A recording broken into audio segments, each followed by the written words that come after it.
الحمد لله رب العالمين والصلاة والسلام على أشرف الأنبياء والمرسلين سيدنا محمد وعلى آله وصحبه أجمعين۔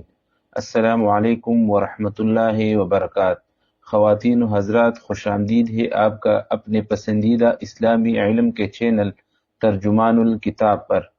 آج ہم بات کریں گے حضرت عثمان رضی اللہ عنہ اور حضرت علی رضی اللہ عنہ کے اہم تاریخی اور علمی پہلو پر۔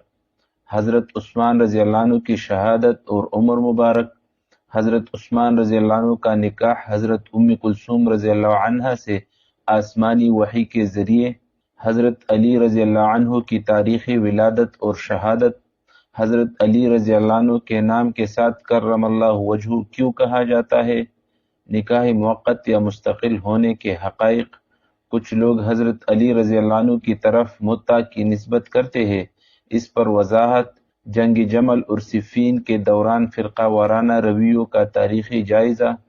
میں چاہتا ہوں کہ آپ ویڈیو کے آخر تک ہمارے ساتھ رہیے تاکہ علم مکمل طور پر سمجھ آئے۔ حضرت عثمان رضی اللہ عنہ کی تاریخی شہادت و عمر شریف۔ سوال: امیر المؤمنین سیدنا حضرت عثمان غنی رضی اللہ عنہ کی تاریخی ولادت اور تاریخی شہادت کون سی ہے؟ جواب: تاریخی شہادت میں متعدد اقوال ہے۔ مشہور قول 18 ذی الحجہ سن 35 ہجری یعنی 17 جون 656 بروز جمعے کا ہے۔ عمر مبارک مشہور قول کے مطابق 82 سال تھی۔ حضرت عثمان رضی اللہ عنہ کا نکاح حضرت ام کلثوم رضی اللہ عنہ سے آسمانی وحی سے ہوا۔ سوال: کیا حضور اکرم صلی اللہ علیہ وسلم نے سیدنا حضرت عثمان غنی رضی اللہ عنہ کو فرمایا تھا کہ سیدہ ام کلثوم رضی اللہ عنہ کا نکاح اللہ تعالیٰ نے آپ سے کر دیا؟ جواب: طبرانی کی روایت ہے کہ میں نے عثمان رضی اللہ عنہ سے ام کلثوم رضی اللہ عنہ کا نکاح نہیں کیا مگر آسمانی وحی کے ساتھ، اور ابن ماجہ کی روایت میں ہے کہ آپ صلی اللہ علیہ وسلم نے حضرت عثمان رضی اللہ عنہ سے فرمایا کہ یہ جبرائیل علیہ السلام بتا رہے ہیں کہ اللہ تعالیٰ نے ام کلثوم رضی اللہ عنہ کے ساتھ تیرا عقد کر دیا ہے، رقیہ کے مہر جتنے مہر کے ساتھ۔ مجمع الزوائد جلد 9 صفحہ 61 میں اس مضمون کی متعدد روایتیں ہیں اور طبرانی کی مذکورہ بالا روایت کو حسن کہا ہے۔ حضرت علی کرم اللہ وجہہ کی عمر مبارک اور تاریخی شہادت۔ سوال: امیر المؤمنین سیدنا حضرت علی حیدر کرار رضی اللہ تعالی عنہ کی تاریخی ولادت اور تاریخی شہادت کون سی ہے؟ جواب: شہادت 17 رمضان المبارک سن 40 ہجری مطابق 24 جنوری 661 عیسوی بعمر 63 سال۔ حضرت علی رضی اللہ عنہ کے نام مبارک کے ساتھ کرم اللہ وجہہ کیوں کہا جاتا ہے؟ سوال: مہربانی کر کے یہ بتائیے کہ ہر صحابی رضی اللہ عنہ کے نام کے ساتھ رضی اللہ عنہ بولا جاتا ہے اور علی رضی اللہ عنہ کے نام کے ساتھ کرم اللہ وجہہ، تو اس کی کیا وجہ ہے؟ جواب: خارجی لوگ حضرت علی رضی اللہ عنہ کے نام مبارک کے ساتھ بددعا کے گندے الفاظ استعمال کرتے تھے، اس لیے اہل سنت نے ان کے مقابلے کے لیے دعائیہ الفاظ کہنے شروع کیے۔ اللہ تعالیٰ آپ کا چہرہ روشن کرے۔ کیا حضرت علی رضی اللہ عنہ کے نکاح موقت تھے؟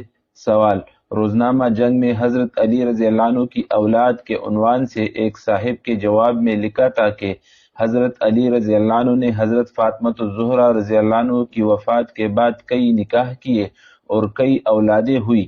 آپ نے حضرت علی رضی اللہ عنہ کے بعض اولاد کے نام بھی درج فرمائے ہیں۔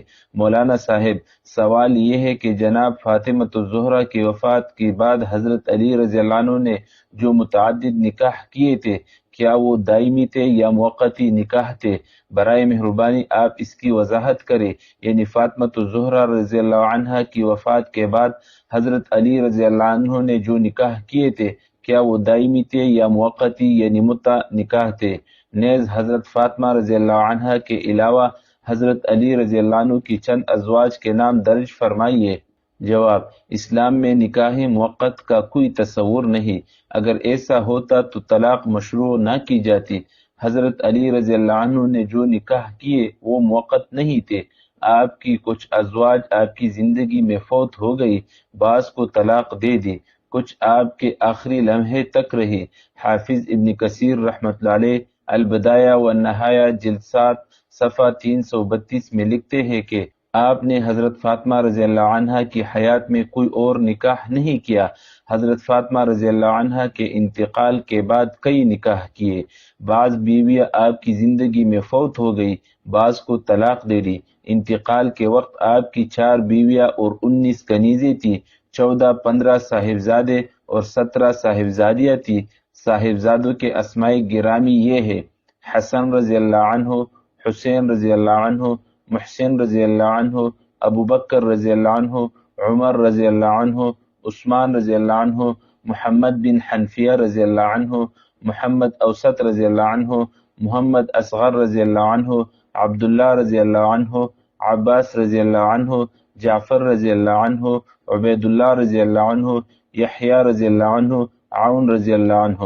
اور صاحبزادیوں کے نام یہ ہے: زینب کبریٰ، ام کلثوم، یعنی ان کا عقد امیر المؤمنین حضرت علی رضی اللہ عنہ سے ہوا تھا، رقیہ، ام الحسن، رملہ کبریٰ، ام ہانی، میمونہ، زینب صغریٰ، رملہ صغریٰ، ام کلثوم صغریٰ، فاطمہ، امامہ، خدیجہ، ام الکرام، ام جعفر، ام سلمہ، جمانہ۔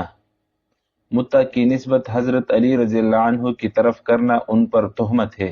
سوال: گزشتہ 3-4 دن کی بات ہے کہ ایک آدمی نے میرے ساتھ بحث کی کہ متع میرج کرنا جائز ہے۔ میں نے اس سے کہا کہ متع میرج کسے کہتے ہیں؟ اس نے کہا کہ کسی لڑکی کو روپے وغیرہ دے کر رضامند کر کے اس کے ساتھ صحبت کرنی جائز ہے، یعنی ہم بستری کرنا جائز ہے۔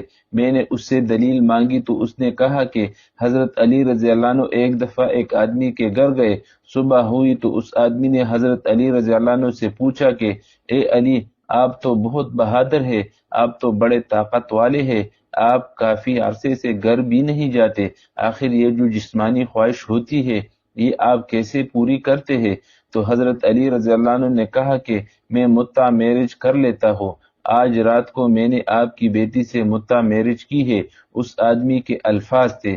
میرے پاس اب 3 گواہ بھی موجود ہیں جن کے سامنے اس آدمی نے یہ بات کہی۔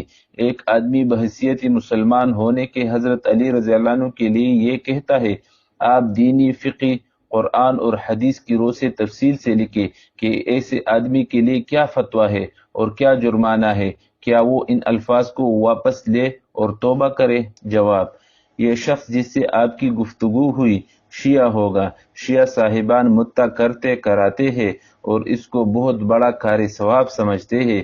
ان کی کتابوں میں لکھا ہے کہ جو شخص ایک بار متع کرے وہ حضرت حسین رضی اللہ عنہ کے درجے کو پہنچ جاتا ہے، اور دوسری بار متع کرے تو حضرت حسن رضی اللہ عنہ کے درجے کو، تیسری بار کرے تو حضرت علی رضی اللہ عنہ کے درجے کو، اور چوتھی بار کرے تو آن حضرت صلی اللہ علیہ وسلم کے درجے کو پا لیتا ہے۔ اہل سنت والجماعت کے نزدیک متع حرام ہے اور یہ زنا ہی کی ایک شکل ہے۔ حضرت علی رضی اللہ عنہ کے جس واقعے کا حوالہ سوال میں دیا گیا ہے یہ خالص جھوٹ ہے اور حضرت علی رضی اللہ عنہ پر بہتان و الزام ہے۔ اس شخص کو اپنے فاسد اور غلط خیال سے توبہ کرنی چاہیے۔ جنگ جمل صفین کے فریقین کو گالی گلوچ کرنا۔ سوال: جنگ جمل صفین میں جو کہ مسلمانوں کی باہمی مشاجرات بیان کی جاتی ہے، پوچھنا یہ ہے کہ ان جنگوں کو بیان کرنا، ان کے واقعات کو دہرانا، پھر کسی ایک فریق کی طرفداری کر کے دوسرے فریق مسلم کو گالی گلوچ دینا جائز ہے؟ جواب: ان واقعات کو صحابہ کرام رضوان اللہ علیہم اجمعین پر تنقید کے لیے دہرانا اور کسی فریق کو برا بلا کہنا سخت گناہ ہے۔ اللہ تعالی ہر مسلمان کو اکابر کی بے ادبی سے بچائے۔ خواتین و حضرات، آج کے موضوع پر علم حاصل کرنے کے بعد دعا ہے کہ اللہ تعالی ہمیں صحابہ کرام رضی اللہ عنہم کی اسوہ حسنہ پر عمل کرنے کی توفیق عطا فرمائے۔ اور آج کا سوال: آپ حضرت علی رضی اللہ عنہ کی کون سی خصوصیت سب سے زیادہ پسند کرتے ہیں؟ نیچے کمنٹس میں ضرور لکھیں۔ اگر آپ کو یہ ویڈیو پسند آئی ہو تو لائک، شیئر اور کمنٹ کیجیے، اور سبسکرائب کریں ہمارے چینل ترجمان الکتاب کو تاکہ ہر اسلامی موضوع پر علم حاصل کرتے رہے۔ جزاکم اللہ خیرہ، والسلام علیکم ورحمۃ اللہ وبرکاتہ۔